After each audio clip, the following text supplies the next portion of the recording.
एक आदमी से उसने कहा कि देखो ये सोना है सामने। बोले होगा किसी का, ले जाओ घर में, कीमती चीज है। तो उसने कहा, उस बूढ़े व्यक्ति ने, कि दूसरे की पाप की कमाई लाकर अपने घर की सुख शांति बिगाड़ लूं और अपने बच्चों का मन बिगाड़ लूं, ऐसी पराई जिसमें मेरी मेहनत नहीं है और मेरे द्वारा कुछ भी उसमें पुरुषार्थ नहीं किया गया, ऐसी दौलत दौलत नहीं होती, ऐसा धन धन्य नहीं करता, तो उसे ले जाके हम क्या करेंगे। तो वो बहुत आश्चर्यचकित हो गया। और अब आप जरा देख लीजिए कि लोगों के मन में ये है कि दौलत तो दौलत होती है, वो तो अच्छी बुरी नहीं होती है, कैसे भी कमाओ आप, कुछ भी करके पैसा आपके पास होना चाहिए, क्योंकि जो पैसा है, क्योंकि उसके बाद के नीतिकारों ने लिखा ना, सर्वे गुण कांचनम आश्रयन्ति, सारे गुण आ जाते हैं उसके पास, जिसके पास धन आ जाता है वही दर्शनीय है, वही सुनने योग्य है, देखने योग्य भी वही है, बात करने योग्य भी वही है, वही सफल आदमी माना जाता है। पैसा है इसके पास, अक्ल है नहीं, संस्कार है नहीं, और कोई गुण नहीं उसके पास, बस उसने पैसे इकट्ठा कर लिया, कैसे भी किया। हर आदमी लग गया इसी काम पर।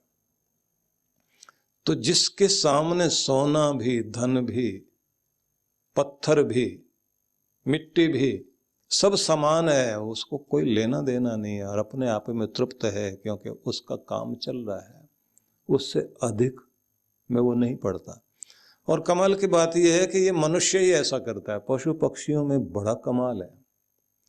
आप देखिए कि पक्षियों में जो उनका राजा है बाज, तो बड़ी ताकत है उसकी। बाज तो अपने बच्चों को भी जब सिखाता है, तो जो मादा बाज होती है तो वो अपने बच्चे को ले जाकर बहुत ऊंचाई पर, कहते हैं मीलों ऊपर लेके जाती है और वहां से छोड़ देती है उसको। और छोड़कर जब वो गिरने लग जाता है और ना पंख फड़ पड़ा था, तो नीचे आकर के, जहां गिरते गिरते नीचे आ रहा होता, वहां अपनी पीठ लगा लेते, अपने पंखों में संभाल ले जाती है और फिर पकड़ के पंजों में लेके फिर ऊपर जाती है और फिर फेंकती है वहां से। जब तक वो अपने पंख ना मजबूत कर ले, फड़फड़ाने ना लग जाए, और जब तक मजबूत ना हो जाए, तब तक ये तमाशा करती है। क्योंकि जिंदगी में अगर जीतना है और शक्तिशाली बनना है, तो पंखों में मजबूती आनी चाहिए, और वो तभी आती है जब कठिनाइयों का सामना करना सीखता है। बड़ा साहस होता है उसमें। लेकिन मैं आपको बाज की दूसरी बात बता रहा था कि बाज के पास बड़ा सामर्थ्य है, उसको देख के सारे पक्षी भागते हैं। तो उसका बस चले तो सारे पेड़ों पे अपने अपने घोंसले बना के, इस पेड़ पर भी घोंसला, वहां भी घोंसला, वहां भी घोंसला, सारी जमीन पर अपने घोंसले बना के बैठ जाए।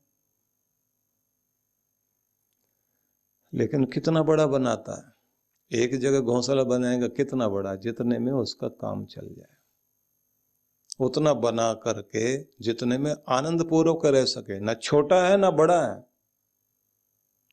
ये नहीं है कि कोई बाज ये कहे कि हम थोड़े गरीब हैं, दुर्बल हैं, गरीबों के बाज हैं, कोई अमीरों का बाज, ऐसा तो नहीं।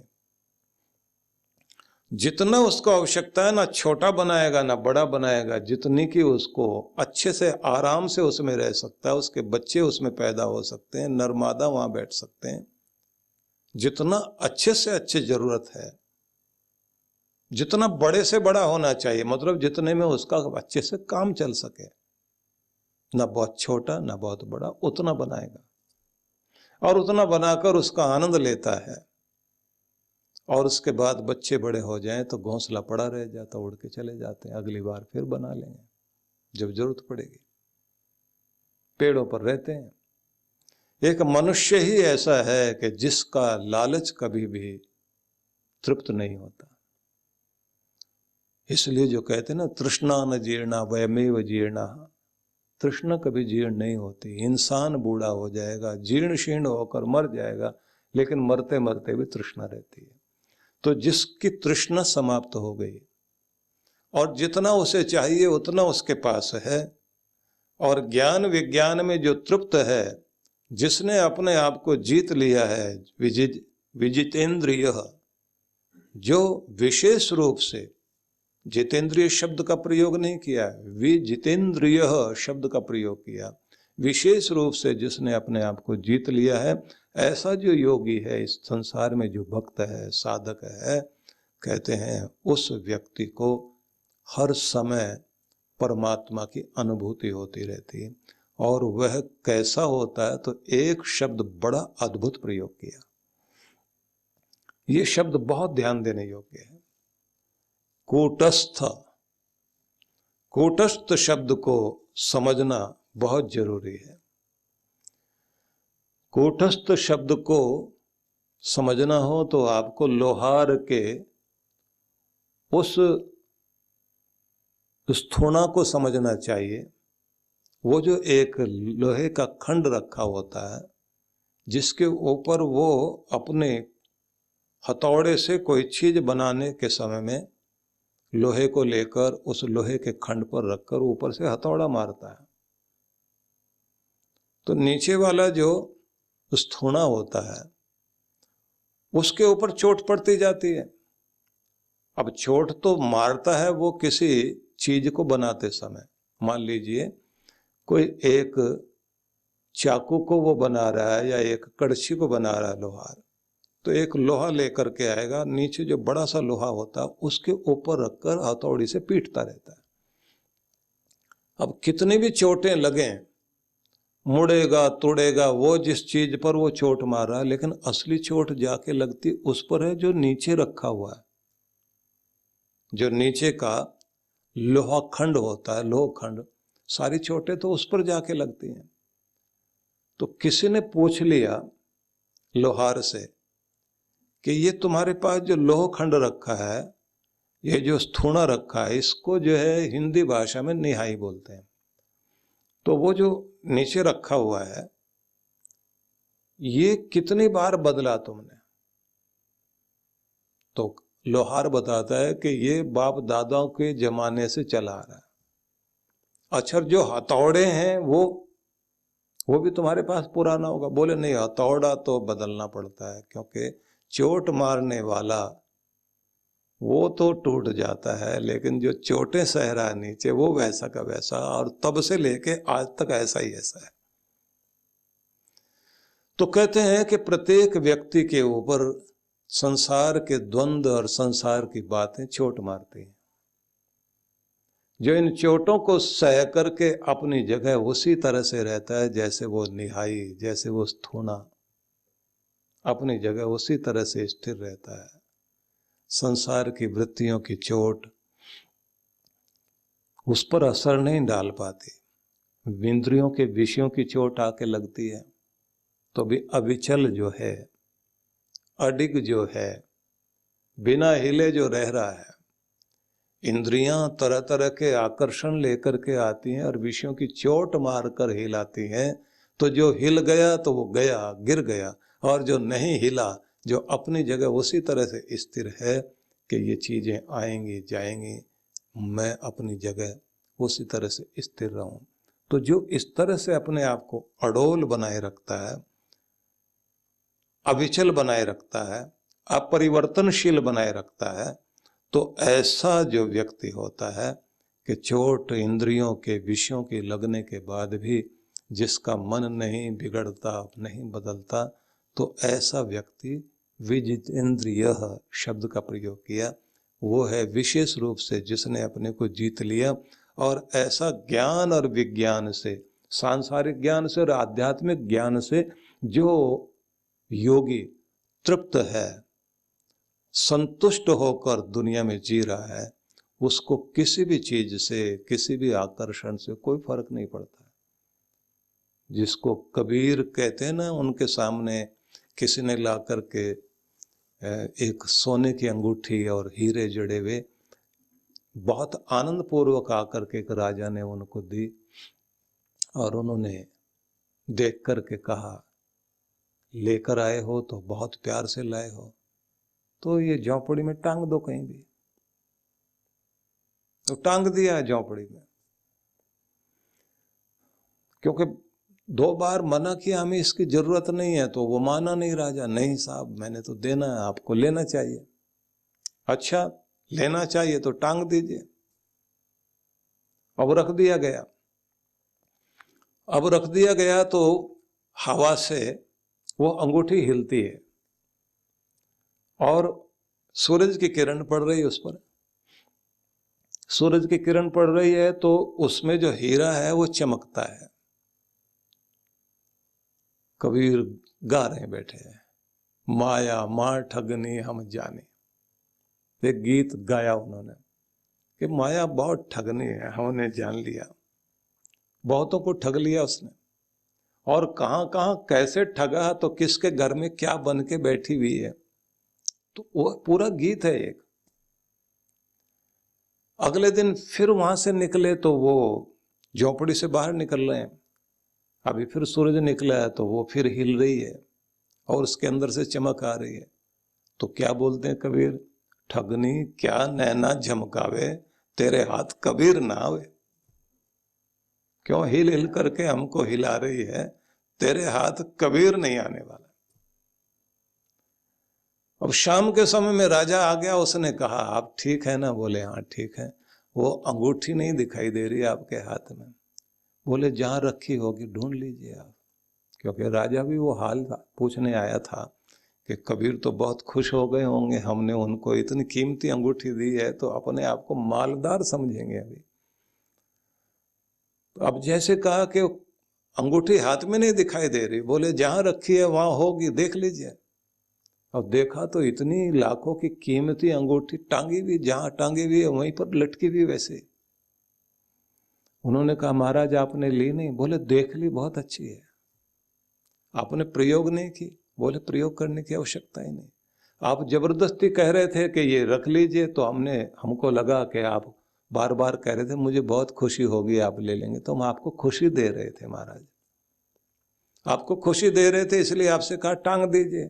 अब आप 3 दिन में खुश हो गए हो, 3 दिन में बेचैन ज्यादा हुए हैं कि देखो तो सही कबीर किस स्थिति में, इसलिए अपनी अंगूठी ले जाइए।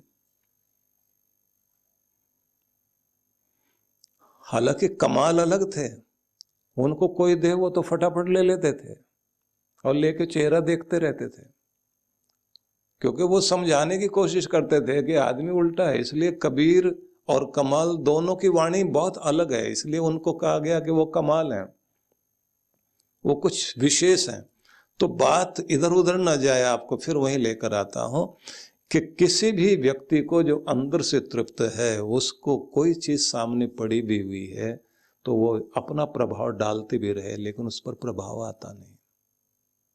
जरूरत भी क्या है, जितना चाहिए उतना है, फालतू लेकर करेंगे क्या और किस लिए लेना है? क्योंकि यात्रा आगे चलनी चाहिए। इसी को कहा गया है कि जब धर्मबोधि भिक्षु जो है वो भारत का ज्ञान लेकर तिब्बत में गया था, और वो ज्ञान जा करके जो है बाद में ध्यान चान बन करके चाइना में पहुंचा, क्योंकि उनको ध्यान बोलना नहीं आता, वो ध्यान को चान चान बोलते थे। तो जब पहली बार वहां गए तो वो पहुंचे, राजा उनका स्वागत करने के लिए आया। तो राजा ने उनको देखा, वो अपनी खड़ाओ सिर पे रख के खड़े हुए थे। राजा ने उनको देख करके कहा कि महाराज जी ये नहीं बात समझ में आई, खड़ाओ सिर पे रखी हुई है। धर्मबोधि हंसे और बोले श्रीयाम पादुका, मतलब ये जो श्री है, संपदा है, ये पादुका है। तो महाराज इसका मतलब क्या हुआ? बोले ये कहाँ रहनी चाहिए? बोले महाराज हमको तो इतना पता है कि ये खड़ाओ जो है सिर पे नहीं होनी चाहिए। तो धर्मबोधि भिक्षु कहते हैं तो बस वही मैं भी समझाना चाह रहा था कि जैसे तुम्हें अच्छा नहीं लगा कि ये मैंने यहाँ सिर पे रखी हुई है, तुमने सिर पे मुकुट रखा हुआ है, तो हम लोग यही मानते हैं कि ये पहनकर चलने वाली चीज है। जिंदगी की यात्रा आसान हो जाए इसलिए नहीं है कि सिर पर इसका बोझ लेकर के चलो। तुम्हें संसार के साधन जितने भी दिए गए हैं वो इसलिए हैं कि तुम्हारी यात्रा आसान हो जाए। और अगर इसी को सिर पर पगड़ी की तरफ बांध कर चल रहे हो तो इसका मतलब है तुमने तो अपना सिर, अपना मस्तिष्क और अपना हृदय इस संपदा को दे दिया, और जिससे ये संपदा आती है उसको नहीं दिया, परमात्मा को नहीं दिया, भगवान को नहीं दिया। तुम इधर उलझ गए हो। इसलिए जो कूटस्थ है उस पर कोई प्रभाव नहीं पड़ेगा किसी भी चीज का, और वह अपने में आनंदित रहेगा। और जो अपने भीतर में तृप्त है, कहते हैं पहले श्लोक में जो कहा, परमात्मा समाहिता, परमात्मा से वो जुड़ा रहता है। तो परमात्मा का परम आनंद पाने के लिए एक बात तो ये है कि नापसंद को पसंद कर लीजिए, अरुचिकर को भी रुचिकर बना लीजिए, प्रतिकूलता में अनुकूलता बनाना सीख जाइए, और मूड को अपने वश में रखना सीखें, और अपने विचारों की क्वालिटी पर फोकस करें, उन्हें बहुत अच्छा बनाएं, और अपने टाइम को रिस्पेक्ट देना सीखें। 20% समय में 80% कार्य हो सकें, जो संसार का 80-20 का सिद्धांत है। और ये भी ध्यान रखना है कि महत्वपूर्ण की अवहेलना नहीं करनी है। महत्वपूर्ण की अगर अवहेलना कर देंगे तो एक न एक दिन वह अर्जेंट बनकर आपकी जिंदगी में खड़ा हो जाएगा, और फिर उसे करना पड़ेगा। और ये भी ध्यान रखना है कि हर अवसर कठिनाई लेकर जरूर आता है, लेकिन वो कठिनाई को हल कर लिया तो अवसर आपको माला माल कर देता है। इन सब पर भी विचार करेंगे, क्योंकि अभी तो मैंने बिंदु दिए हैं आपको। जो मैंने अभी कहा है कि आप अपने महत्वपूर्ण की अवहेलना मत करना, नहीं तो वो अर्जेंट बन जाएगा। मतलब आपकी सेहत महत्वपूर्ण है, उसकी अवहेलना मत करना, एक दिन वो अर्जेंट बन जाएगी। हॉस्पिटल में पड़े रहने के बाद समझ में आएगा। और काम छोड़ो, पहले खुद को ठीक करो भैया, बीमारी जानी चाहिए, तो महत्वपूर्ण अर्जेंट ना बन जाए, इसलिए उसकी अवहेलना नहीं करनी। बहुत सारे बिंदु है जिन पर हम लोग कल विचार करेंगे। वृंदावन ध्यान साधना शिविर। भगवान श्री कृष्ण की लीला भूमि वृंदावन में पहली बार ध्यान साधना शिविर में भाग लेने का सुनहरा अवसर। आइए, जहां बाल कृष्ण का बचपन बीता, वहां ध्यान की यात्रा करें। परम पूज्य सद्गुरुदेव श्री सुधांशु जी महाराज एवं डॉक्टर अर्चिका दीदी जी के पावन सानिध्य में श्री कृष्ण ध्यान योग 12 से 16 नवंबर 2025। स्थान विजयंती धाम, जगत गुरु श्री निम्बारकाचार्य द्वार के पास, छठी करा रोड, वृंदावन, उत्तर प्रदेश 281121। आयोजक विश्व जागृति मिशन। पंजीकरण व अधिक जानकारी के लिए संपर्क करें 9589938938 9685938938 8826891955 9312284390।